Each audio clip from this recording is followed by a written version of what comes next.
महाराज की खांसी। सर्दियों का मौसम था। मौसम की मार विजयनगर की प्रजा जुकाम के रूप में झेल रही थी।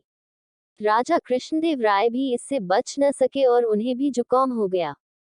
नाक बहने के साथ साथ खांसी से भी उनका बुरा हाल था। राजवैद्य बुलाए गए। राजवैद्य ने महाराज को औषधि दी और परहेज करने का परामर्श दिया। अचार, दही और खट्टे खाद्य पदार्थ खाने की महाराज को मनाही थे, किंतु महाराज कहाँ मानने वाले थे। उन्होंने सारी चीजें खाना जारी रखा। अब महाराज को कौन समझाता। सब निवेदन करके हार गए, किंतु राजा ने किसी की न सुनी। इस कारण उनकी तबीयत बिगड़ती रही। हारकर राजवैद्य और दरबार के मंत्री तेनालीराम के पास गए और उन्हें समस्या बताते हुए महाराज को किसी तरह समझाने का निवेदन किया। तेनालीराम शाम को महाराज के पास पहुंचे और उन्हें एक औषधि देते हुए बोले, महाराज, आपकी जुकाम और खांसी ठीक करने के लिए मैं एक औषधि लेकर आया हूँ।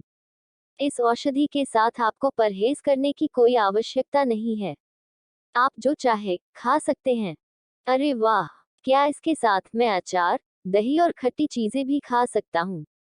महाराज ने पूछा। जी महाराज, तेनालीराम बोला। महाराज बहुत प्रसन्न हुए और उस दिन के बाद से और ज्यादा अचार, दही और खट्टी चीजें खाने लगे। फलस्वरूप उनका स्वास्थ्य और खराब होने लगा। एक सप्ताह बाद जब तेनालीराम उनके पास पहुंचे और उनका हालचाल पूछा, तो वे बोले, तेनाली, हमारा स्वास्थ्य तो अब पहले से भी अधिक खराब हो गया है।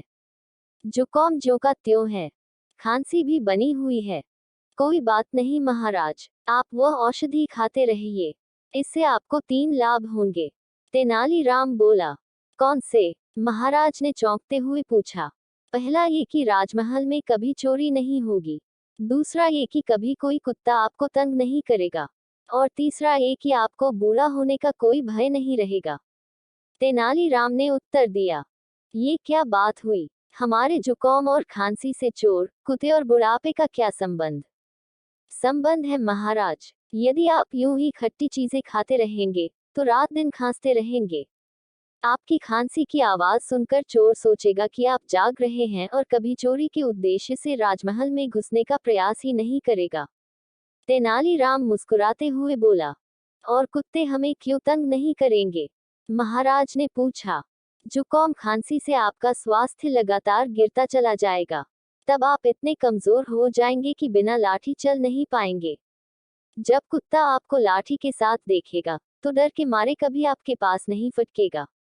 और बूढ़े होने के भय के बारे में तुम्हारा क्या कहना है? महाराज, आप हमेशा बीमार रहेंगे, तो कभी बूढ़े नहीं होंगे, क्योंकि आप युवावस्था में ही मर जाएंगे। इसलिए कभी आपको बूढ़ा होने का भय नहीं रहेगा। टेढ़े तरीके से महाराज को वास्तविकता का दर्पण दिखाने के बाद तेनालीराम बोले, इसलिए महाराज मेरा कहा मानिए। कुछ दिनों तक अचार, दही और खट्टी चीजों से किनारा कर लीजिए। स्वस्थ होने के बाद फिर जो मन करे खाए।